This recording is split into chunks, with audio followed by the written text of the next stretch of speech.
You're listening to Inside Eyes, and I'm your host, Laura Mae Northrup. Hi, everybody. Welcome back. Thank you for joining me. I am your host, Laura Mae Northrup. We are on episode 9 of season 2.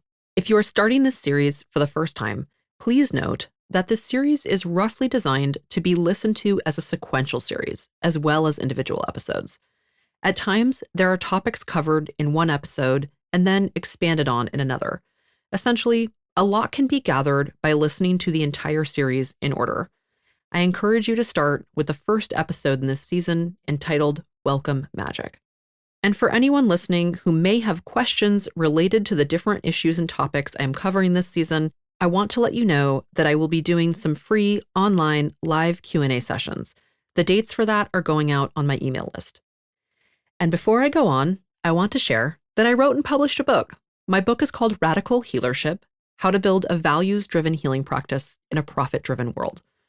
This is a book that tackles what it means to be a healing practitioner, surviving within capitalism, running a thriving practice, and the complexities that come with that. It has a lot of practical information about how to run your practice, but what sets it apart from similarly oriented books is the politicized frame and the encouragement to think very deeply about what it is that you are actually doing with your life in the context of our times. You can find it anywhere books are sold, including ordering through an independent bookseller. It is part memoir and part politicized self-help, and if you get the audiobook, it is read by yours truly. I'm so delighted to be able to offer this piece of writing to you all. This is what I spent the lockdown portion of the COVID-19 pandemic doing, and seriously, I poured my heart, soul, and tears into this book. It is already sold out of its first printing, and people seem to find it super helpful. So if you like what you hear on my show, the same level of heart and intention is waiting for you in that book. If you are considering becoming a healing practitioner, or you already are one, but you want to rethink how you walk your path, check it out. Again, it is called Radical Healership: How to Build a Values-Driven Healing Practice in a Profit-Driven World. And please note, although at the time of this recording, I am a licensed psychotherapist in the state of California in the United States, this podcast is not therapy. It is not a substitute for therapy, and it is not advice attuned to your specific needs. So please seek advice from a trained, competent practitioner about your specific situation to keep you as safe as possible before embarking on any healing with psychedelics or entheogens. I offer these insights in the spirit of harm reduction and education. And remember that there is sensitive content in these episodes that is not suitable for children. All right, on to today's topic. If you have made it to the point that you are listening to this series, you have probably heard the word integration to describe an important step in the process of healing with entheogens and psychedelics. In fact, I've used the term a few times so far in the series. The concept can be a bit mysterious, a bit hyped up, and in practice, too often ignored. An important part of understanding my approach to integration is to understand that I don't see the psychedelic journey as the beginning, middle, or end of your healing. It may be extremely profound and result in very big changes in your life. But ultimately, healing and growth work are activities we do all the time. Not to mention that the majority of survivors will do multiple journeys in the process of their healing from sexual trauma.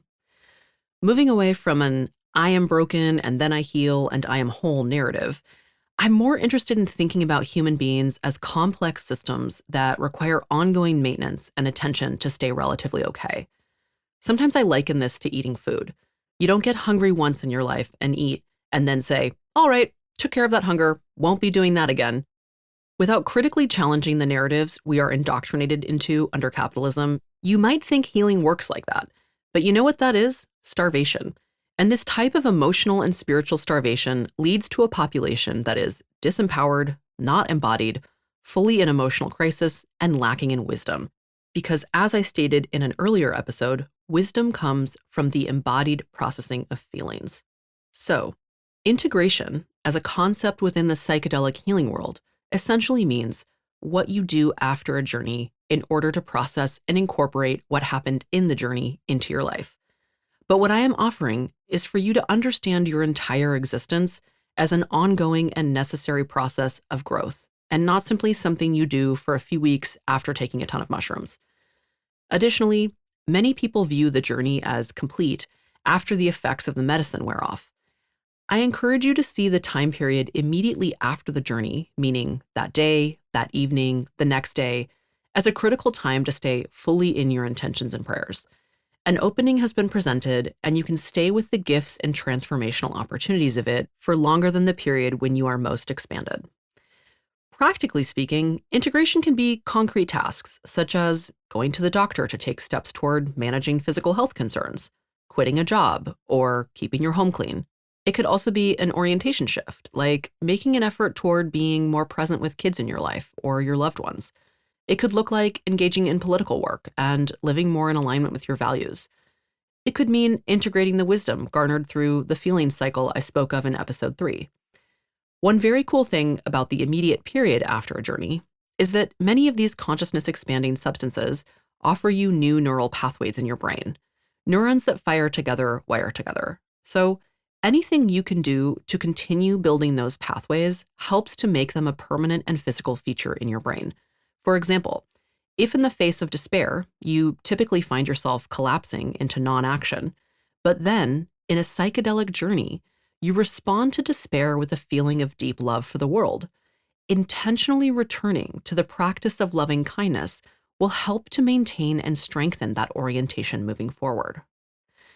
It is often suggested that one should wait a bit after an expanded state experience to make major life choices or have potentially life-altering conversations. For example, quitting your job, reaching out to someone to make an apology, ending a relationship, confronting family members about abuse. These are all things you may feel inspired to do after a journey.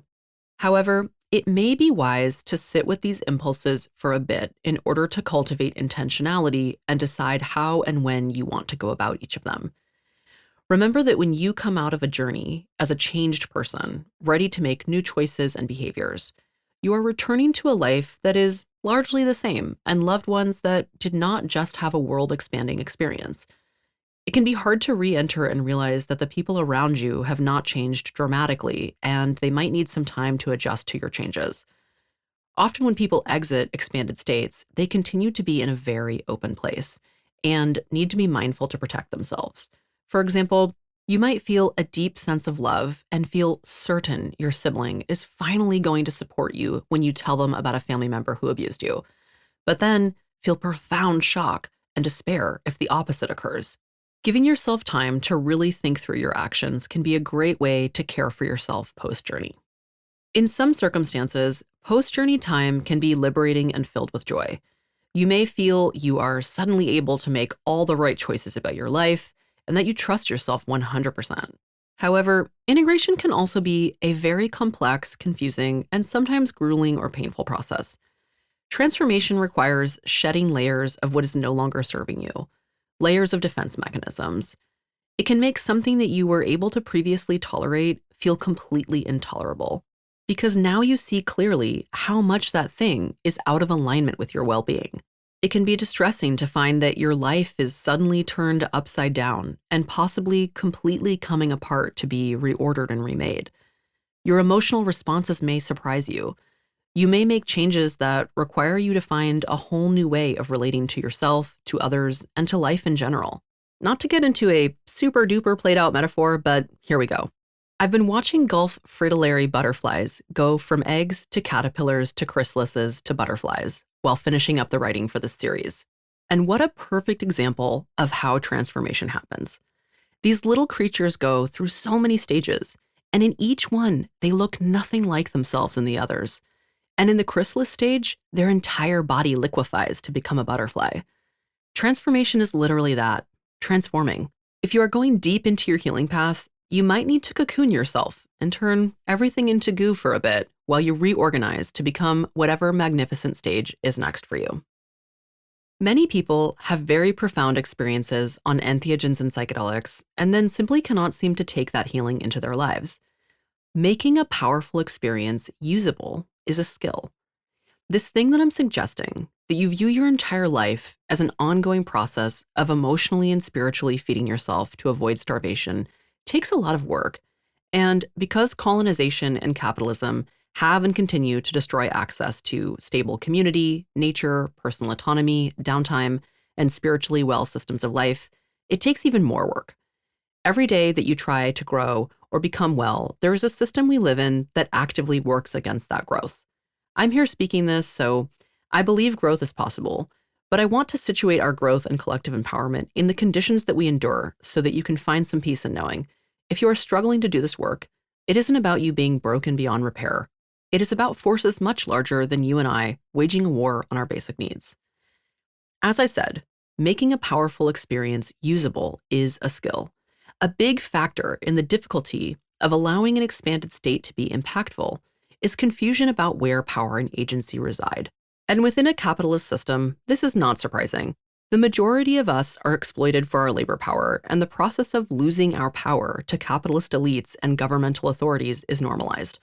We are also conditioned to put a lot of value and power into products and services that we buy and expect them to do a job for us. In a sense, our power is outsourced to objects, service workers, companies, governments, and other forms of manufactured authority, thus further losing relationship to our own sense of embodied power. I say further because, as I have stated previously, sexual violence is also extremely impactful on our sense of personal power. Journeyers often naively believe that the medicine or the guide has made the change for them, but the opposite couldn't be more true. You were there participating, and you are living your own life. Yes, you have support from others, both human and non-human, but you are a collaborator and ultimately a main character in your own life. This is the agency I'm talking about, the power that each of us possesses over our own lives, while honoring the limitations of that power due to the oppressive systems we live within. For example, perhaps you have had a very unhealthy romantic relationship, and maybe you do a journey where you commit to changing the type of people you consider for partnership. That journey could have been so profound, one where you cry, where you confront the hardships that have led you to accept poor treatment from the people you are closest to, where you explore the forces within you that made it difficult to leave. And the guide may have been there, witnessing you, and offering you some strength to keep going. However, when you start going on dates and exploring who that new partner might be, you are the one, stone cold sober, who will have to say no to the people who are not a good fit and wade through all the emotions that come up in that process. It isn't as though you leave the medicine journey and the world won't offer you your vices left and right. You have to find the courage to stick with your healing and say no to them. This can only happen when you also accept that you are in fact quite powerful and the only person who can ultimately enact certain types of change for yourself. Looping back to the point about survivor-specific challenges with embracing power, having had an experience of being overpowered and powerless can make stepping into power an anxiety-filled process. And when power is associated with abuse, it can be confusing to then step into power. You may find yourself feeling afraid and confused about how to be powerful without overpowering others or misusing your power. That fear, when further processed, is wisdom. You know something about what not to do, and from this you can know something about what to do. Integration can also be challenging because being in an expanded state is profound. It can feel like touching the divine, and depending on your spiritual beliefs, it may be an intimate encounter with a divine source. Actually taking the steps to be different, to find the divine in the mundane of daily life, you will be doing that as a mere mortal and not in the spiritual high of it all. The work we do before and after a journey is the boring, the tedious, okay, I'm by myself and feeling uncomfortable, but not going to do my coping behavior and rather do my thriving behavior kind of stuff.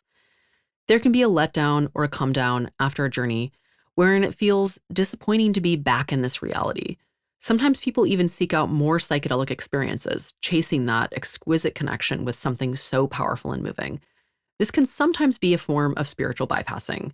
Integration is where you get to be responsible for yourself, living in the slow and ordinary life of being human, and it is truly humbling. Speaking of the profound, sometimes medicine work offers up very confusing information that can be difficult to sort out in the aftermath. Did you see a baby turn into a bird and then rise up into an orange sky, only to start swimming like a fish because you should quit your job? When you saw an image of a close friend die and then be buried, is that because they are sick and you should tell them this? When you felt your body disintegrate and become air, was that a sign that your chronic illness is healing, or is it actually getting worse? Integration can look like not knowing, not understanding, and just being generally confused by what occurred and how to make sense of it. Some people have journeys that are very clear, and others not as much.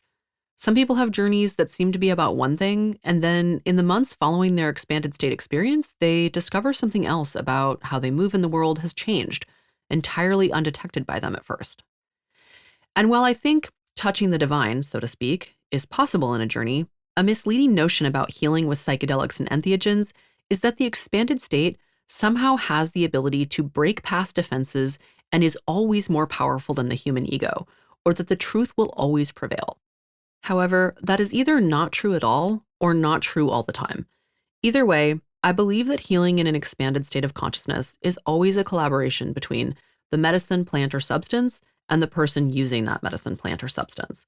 What this means is that it is entirely possible for people to continue engaging their defenses in the psychedelic experience, and thus have journeys where not a lot happens or where they only reinforce their existing narratives. And for some people, even if they had a powerful journey that included being less defended, when the ego comes back online, it is possible to quickly reassert the kind of power and control that feels more comfortable to the individual, which can lead to interpreting the journey in a manner that supports whatever familiar state of being one went into the experience with. Sometimes that can include interpreting what happened in their journey as though they are somehow a higher, more elite human, or even beyond human, meaning that as opposed to seeing that they tapped into something larger than themselves, which might make them feel small, they interpret that they are in fact the thing that is larger than themselves. In the process of integrating from an expanded state, it is useful to be curious about the potential to inflate oneself versus to encounter a more vulnerable place. Very deep work usually involves more compassion for yourself and others, but also more confronting of your flaws and your demons. If you come out of an expanded state and can only see your side of a story or only blame other people and see yourself as superior due to the healing you are doing, it might be time to interrogate that puffed up state and get curious about where the vulnerable parts of you are residing. A long time ago, I had a journey where I went back over several very painful parts of a not great romantic relationship. I remember thinking as I watched each scene play out, that's right, I was mistreated so much in that relationship. And at some point, my self-righteousness was met with a voice that said, you also stayed. You stayed through it all. And you have to be accountable to yourself about that. And the journey went from feeling like a victim, full of blame for the other person, to confronting the fact that I was disengaged from my own sense of power. Even though all those memories were real, I was expecting someone else to treat me better than I treated myself. I was leaving it up to a very wounded person to change the dynamic and save me from it, rather than listening to what was on offer and walking away to save myself.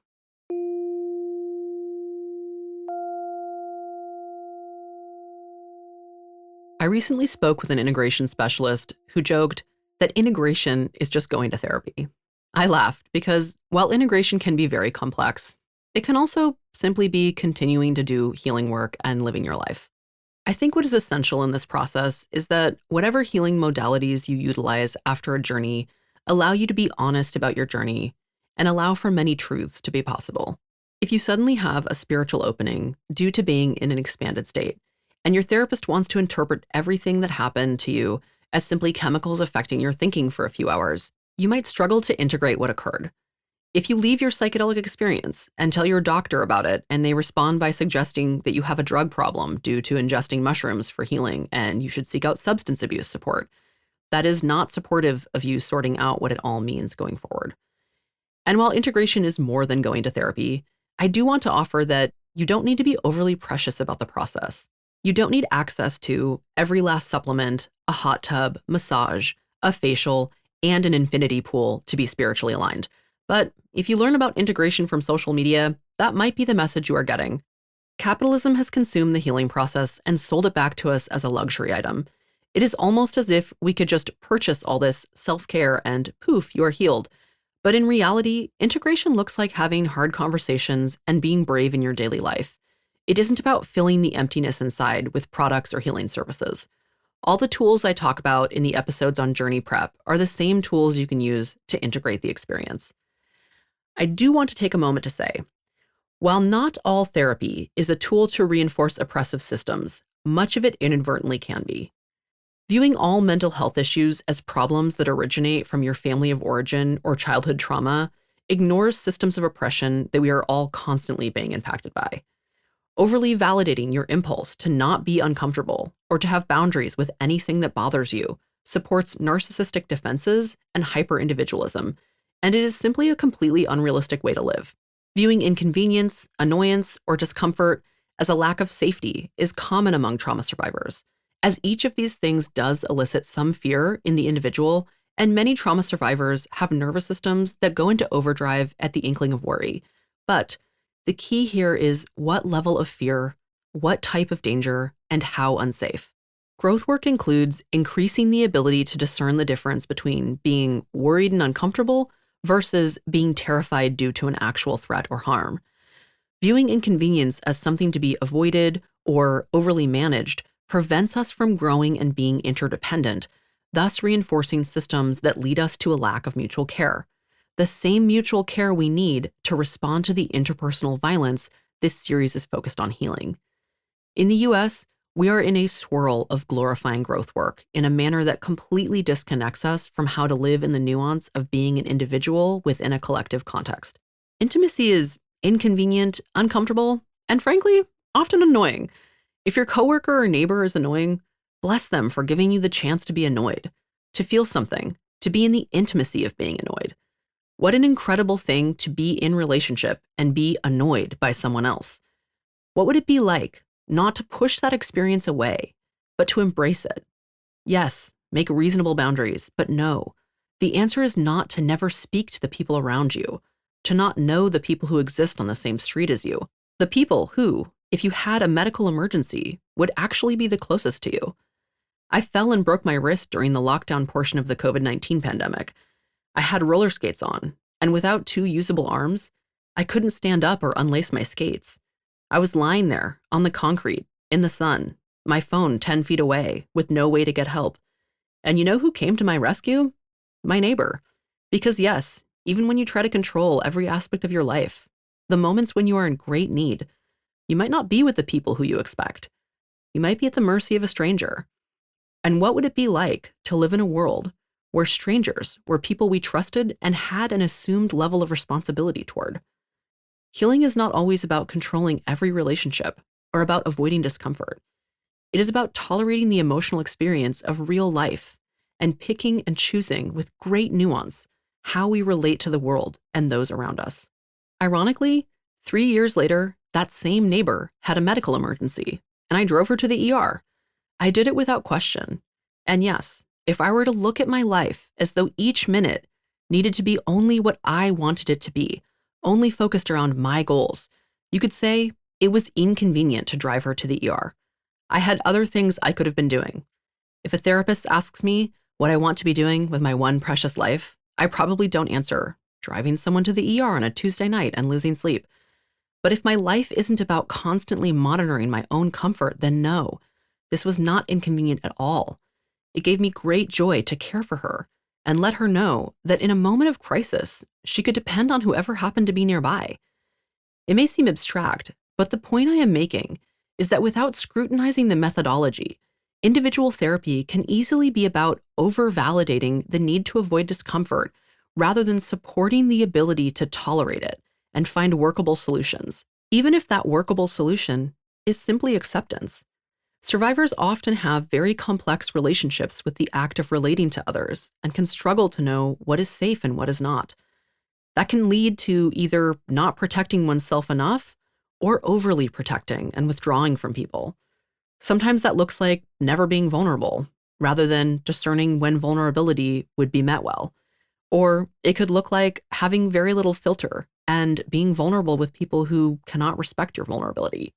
Part of your integration and general healing journey may include finding more nuance in how to relate in complex ways that include an ongoing assessment of harm and safety, as well as moment-to-moment decision-making about how to maintain healthy enough relationships. Healing is not about functioning better within capitalism. It isn't about hacking time and productivity, or about functioning better within or normalizing any system of oppression. It is about healing ourselves to the point that we can overthrow that system and liberate ourselves. And this includes moving away from the white supremacist idea that, quote unquote, health, wellness, and success means creating distance, control, or hyper individualistic relationships with those around us. It includes being more vulnerable to the world and, in turn, being more responsible to that vulnerability in others. Survivors have good reason to avoid being vulnerable to the world. Many of us have felt completely dropped by society in the wake of naming violence. But the question here is, what would it look like to heal that? Because if we do not, we unintentionally contribute to a world that is no closer to mutual care or collective power. So, yes, therapy is integration, but no to individualism and unpoliticized healing.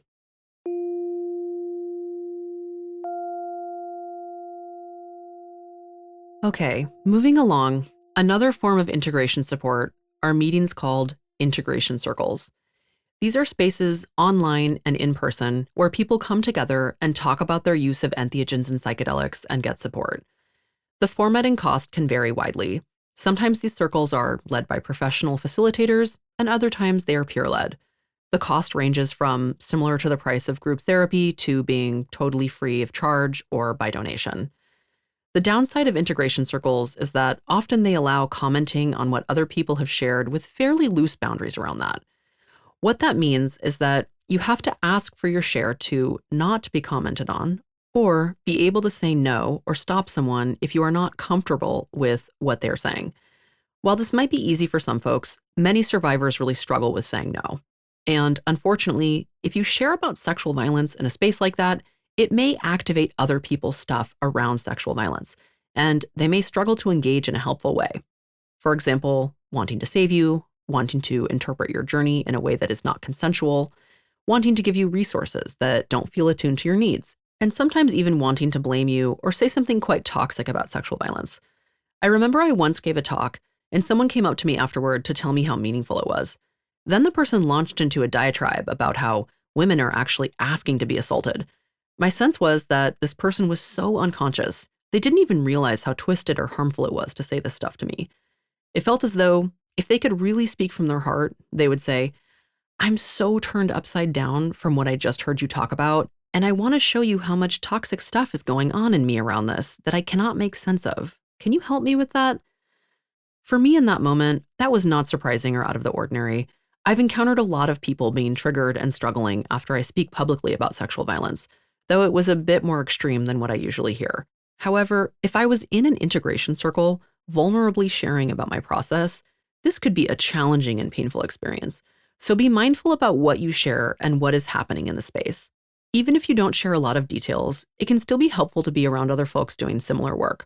As well, these groups are often online, so you can access them from most places in the world with a phone and solid internet connection. And if you are someone who is well on your healing path and want to offer something back to the community, you might even consider running a peer-led integration circle for survivors.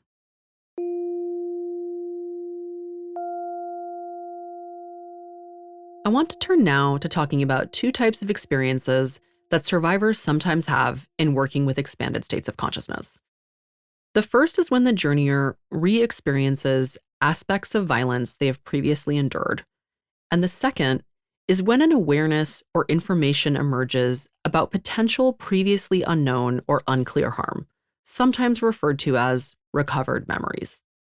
Let's start with talking about re-experiencing violence. It can seem paradoxical, but sometimes the way that healing works in an expanded state does include encountering the traumatic experience again through visions, sensations, thoughts, and emotions. Often that looks like going back to something a person lived through and having a new experience around it. Perhaps being able to feel all the anger instead of dissociate, or being with the sadness instead of acting like it didn't make an impact. It could mean that the journeyer experiences a part of the previous violence. For example, they might see it from far away, but not feel it as happening to them. Or they might not see visions of anything, but just feel something in their body that lets them know they are revisiting how their body felt at the time the original violence occurred. This type of experience can be quite unsettling or scary, and also potentially very transformative. This is one of the reasons I suggest being extremely prepared going into a journey, especially as a survivor, so that if something like this emerges, you can breathe through it and find the healing. I'm talking about this in the integration episode because when you come out of an experience like that, it can continue to be unsettling. If this happens to you, you may be scared and feel you cannot trust the guide or the medicine. You may be confused if healing has happened or if you are simply harmed more. Anecdotally speaking, it seems to me that most people find these experiences to be healing in the long run, but that does not change how disturbing it can be to live through that in an expanded state. While many survivors experience this and find it healing without doing specific preparation for the potential of it, if you are preoccupied with fear about re-experiencing sexual violence, I highly recommend starting slow and doing low-dose work, which is less likely to bring on experiences like this. With a low dose, you can simply be working on your ability to let go, to build a collaborative and informed relationship to whatever entheogen or psychedelic you are choosing to work with, and thus slowly build toward the intensity of higher dose work. I will add that many survivors never re-experience sexual violence. This is not something that will definitely happen, but it is something that can happen. If you have an experience like this, it may also feel very complicated to talk to people about it afterward. Your peers may be able to meet you in holding the complexity of this without becoming activated themselves, but it is also possible it will be triggering to others to hear about. What is important is that you protect your experience, that you preserve your ability to know how you feel about it, that you can take time to unpack your own thoughts and assessment of the situation without being crowded by other people's reactions. That may mean that you are very judicious about with whom and where you seek out support, or that you even preface seeking support with some type of request for gentleness and really being able to think through things without jumping to conclusions about what it all means.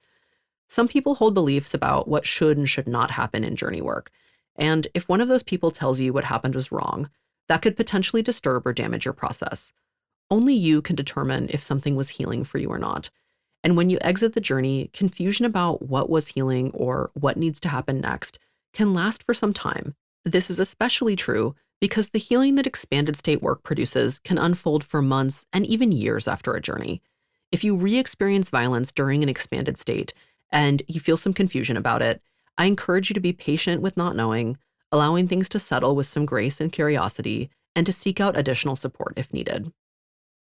Next, I want to speak to encountering imagery of sexual violence in an expanded state when that is not what the journeyer planned to work on, and it is not something they previously understood to be a part of their lived experience. Imagery like this can sometimes be interpreted as what is commonly called recovered memories, as in the journeyer is realizing that the imagery they are seeing or experience they are having points to an experience that they or someone else actually lived through, and they are now recovering a memory of that in the journey. Many people want us to believe there is no such thing as recovered memories. While I don't feel that term is a good descriptor for what is happening, and I prefer not to use it, it is possible to become more aware of violence one has experienced, and sometimes that does happen in expanded states of consciousness. Also of note is that people gain this awareness in sober, non-expanded states as well. If you are a survivor, your body and psyche never forget whatever you experienced. Your mind may dissociate away the facts, or you may have been violated in a context where it is not possible to know the exact facts. For example, if you were drugged or very young, but you will still have symptoms that are real. For this reason, I don't think of this as a case of recovered memories, but rather an increased cognitive awareness of what your body and psyche are already aware of. The concept of recovered memories is quite controversial, and I'm going to talk with a lot of frankness about this topic because we need to have honest conversations about healing. But in order to be grounded in reality and frame this topic, I want to name two things. One, people can in fact live through a violent event, become completely dissociated from it, and not have any recollection of it occurring, meaning zero memory. And two, part of the global epidemic of sexual violence is an epidemic of not believing survivors. The number of people who falsely accuse others of sexual violence is extremely small. And I repeat, extremely small, compared to the vast number of people who are truthfully reporting sexual harm. This conversation gets very muddied by constant assertions that people cannot recover memories of violence that they have dissociated from, and constant assertions that survivors are making up their abuse history. Yes, Some people make up abuse histories, but that percentage of people is so extremely small, it does not warrant completely disregarding the massive number of people who are truthfully acknowledging their lived experiences. So, yes, sometimes survivors enter expanded states wherein something about their lived experience is made more conscious to them. Perhaps there is a very strong sense that they were sexually abused as a child, or they go into the journey knowing they were abused, but in the journey there is a clear perpetrator identified. And also, imagery like this can sometimes be entirely symbolic. Again, that is not because we should not believe survivors or that there is some kind of epidemic of people making up violence. It is simply because some of the time, the imagery happens to be symbolic. Because sexual violence is a global epidemic, it holds a heavy symbolism for many people, even people who are not survivors of direct violence. As humans, we hear about, watch media examples of, and fear sexual violence, even if we are not survivors. People enter expanded states and see all kinds of things that are symbolic rather than literal. Sexual violence, war, birth, death, kings, queens, animals, etc. This can be confusing. Did you have a vision of sexual assault because you were previously assaulted and do not remember it? Or is this a symbolic image that requires symbolic thinking to integrate it? As I have said, this is a very delicate subject. Both of these things are true. People sometimes see sexual violence that is symbolic and did not happen to them. And other times, people come to realize that they were sexually violated or come to realize who harmed them. However, when people experience either of these in a journey, it is often very hard to know what category their experience falls into. Additionally, sometimes these experiences are pointing to sexual violence that has not happened to you, but rather in your lineage, in your community, or in your immediate family. And that could happen in a journey if you are not a survivor or if you are. It can simply be that the journey is pointing to something you are energetically aware of, but not directly experiencing. For example, being the child of a survivor carries its own particular experience, and that experience is still real, even if the parent who is the survivor is not aware of their own trauma, and the child is only sensing it through the parent's symptoms. In another example, sometimes symbolic imagery can be related to being a member of a group that has been targeted with sexual violence in prior generations or is currently targeted, even if that is not something you have specifically experienced. This includes imagery, sensations, etc., that speak to sexual violence related to racism, sexism, transphobia, homophobia, classism, war, slavery, or genocide. If you have experienced something like this in a journey, and you are struggling with making sense of it and what to believe, I want to highlight a few things for you to consider in your integration process. First of all, you can trust your symptoms. While you may imagine it would be comforting or relieving to know exactly what happened to you or to know exactly who harmed you, that may or may not ever be clear, but you can trust your symptoms.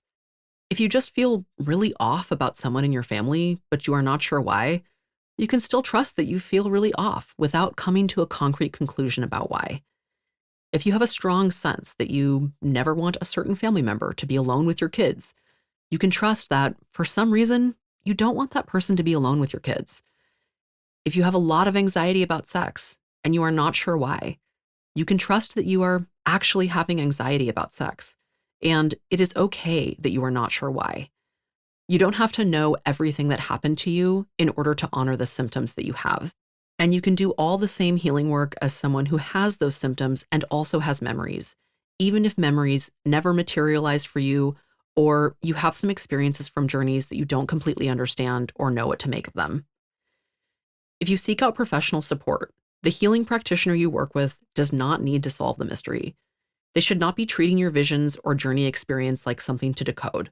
They should simply meet the moment and knowledge where it is at, honoring that you had a confusing journey, that you are wondering about what it means, that there may be a lot of feelings about not knowing. You may need to talk this out for a long time. Sometimes people arrive at a clear sense of things. For example, you may seek out therapy and in that process feel that what happened in the journey was pointing to something you previously lived through. And other times, people do a lot of thinking and feeling around something in a journey and come to conclude it was symbolic. And then other times, people sit with an experience like this and ultimately don't come to a conclusion about what it means. In many cultures, there is an orientation toward knowing. Sometimes integrating experiences like this means we have to step out of the comfort of knowing and into what is simply in front of us: confusion and uncertainty. If you're in the uncertainty, it may be worth spending some time looking at your relationship to not knowing, to explore different ways of being with not knowing. One of the big issues that arises around these experiences is what to do about existing relationships. For example, if you sense in a journey that a family member sexually abused you, you may be wondering how to interact with that person if they are still living or if they have passed. You may also be wondering how to interact with other family members, if telling them would be useful, if asking what they remember might be useful. These are very personal choices, and there is no right answer. What I will suggest for you in the integration process is to give yourself as much time as you need, to be patient with what unfolds for you, and to seek out support from people who can really be in the confusion with you, rather than trying to point you toward a solution or dictate any part of your response to this. Realizing that someone has definitely harmed you or being uncertain about it, but starting to consider it, can be deeply disturbing. While there may be an impulse to act on that immediately or to know something concrete, there is a lot of wisdom in finding your own grounding before taking action.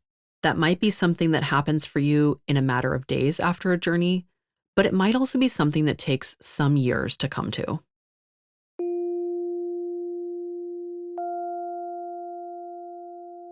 Okay, so now I want to shift toward talking about grief.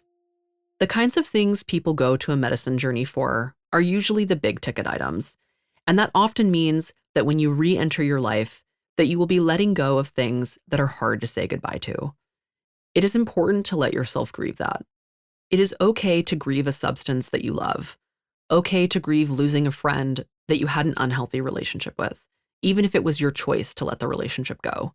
Okay to grieve the fantasy that you may have had about what life would be like as you embrace what life actually is. Even when something needs to come to an end, it doesn't mean that you cannot be sad it is ending. Something I hear a lot as a therapist is, I want to be okay with XYZ super difficult behavior in someone I love.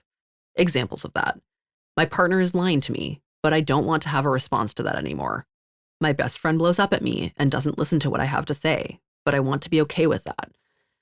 My mom goes through all my belongings when she visits, but I just want to not care about it. I want to change myself to be more okay with something that is hurting me is almost never going to work. And it is a way to avoid grief. Doing this work means contacting your deepest truth. Truth is not something you get to bargain with or explain away. Truth is simply truth. Part of integration is listening to it. You may realize that you need to leave someone, or you need to change careers, or you need to stop blaming other people and take more initiative in shaping your own life. At times, the truth is not easy to look at. It can be about facing your shadow. It can be unbearable. If you want to do this work, then you cannot ignore what the truth is telling you. It is something that emerges from you. You can be creative in how you respond to that truth, but you cannot rid yourself of it with denial or rejection. Ironically, in addition to being a big part of integration, I also think grief is probably one of the most important parts of healing from sexual trauma that we rarely talk about. Most sexual trauma survivors at some point wonder things like, what would my life have been if this hadn't happened to me?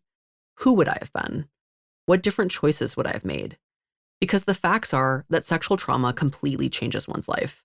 Most survivors live with chronic anxiety, depression, or some form of PTSD, and many end up experiencing more trauma, and often more sexual violence specifically. The grief can feel insurmountable. And as with other types of grief, there can be a lot of anger and blame. You may at times become rageful at others or at yourself. Grieving takes the time that it takes. Sometimes a journey can open a well of grief, and your integration process could be simply having the feelings for a long time.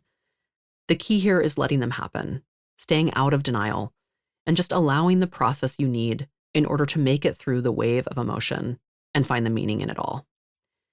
And the last thing I want to touch on today is comparison. Once you start down the path of healing within an expanded state, you may find yourself talking to others doing similar work or consuming media about it. And in those conversations or media sources, you may listen to others report incredible experiences that suddenly make yours seem less exciting or potent. This can especially come up around visions. If you talk with someone and they report an incredible vision where angels lifted them into the sky or a rainbow enveloped them and they felt pure bliss for an hour, you might wonder why that isn't happening for you. You may suddenly feel your experience isn't that meaningful because it was barely any visuals and you mostly cried the whole time. Okay, so it is very, very important not to compare your experiences with other people's. Expanded states are complex, and we cannot know entirely why one person has a long conversation with aliens set in an idyllic forest scene, and another person mostly sees cartoons from childhood and feels nauseous. You can give a lot of attention to what didn't happen for you in a journey, but the healing is in what did. It is in embracing the gift that was your experience and working with it to allow growth and transformation. If it feels too activating or distracting to hear about other people's journeys, give yourself some room to not talk about them and just focus on tending to your own. In closing, if you have not listened to the episodes on journey preparation, I encourage you to check them out. I detail several tools that can be used similarly in your integration work. Okay. Whew. We will leave it there for today. Please, I'm serious about this. Take care of yourself after listening to this episode and as you move through the whole series. If you want to support the show, please take a moment to rate it on whatever podcasting app you use and consider sharing this episode with people who may benefit.